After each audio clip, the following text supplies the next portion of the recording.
সালা আজ পর্যন্ত বুঝতে পারছি না যে পড়ালেখার আইডিয়াটা কে দিয়েছিল। তাকে যদি একবার খুঁজে পাই।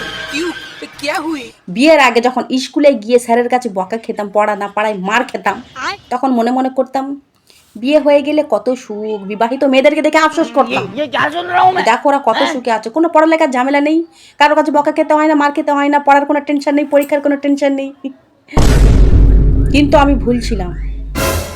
এখন বিয়ের পর বাচ্চা কাচ্চাদেরকে পড়ানো, তাদেরকে লেখানো, তাদের সাথে বক বক করা এবং স্কুলে গিয়ে আরও কথা শোনা, তোমার মেয়ে কিছু পারে না, তোমার মেয়ে লিখতে পারে না, তোমার মেয়ে পড়তে পারে না, তোমার মেয়ে কিচ্ছু পারে না, সোজা করে লেখে না, সারাক্ষণ চুপ করে বসে থাকে, একটা পড়া ধরলে পারে না, মানে শুনে শুনে কান মাথা ঝাঁঝরা হয়ে গেছে। আর কত শুনবো?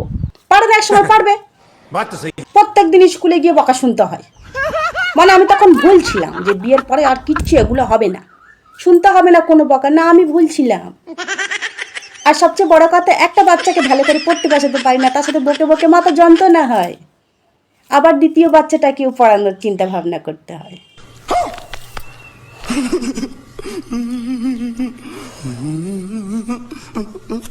মানে প্রবলেম কখনো আমাদের জীবনে ঠিক হবে না, সেটা যে কোনো প্রবলেম হোক না কেন। आप कहाँ के ज्ञानी बाबा? कैसी लगी?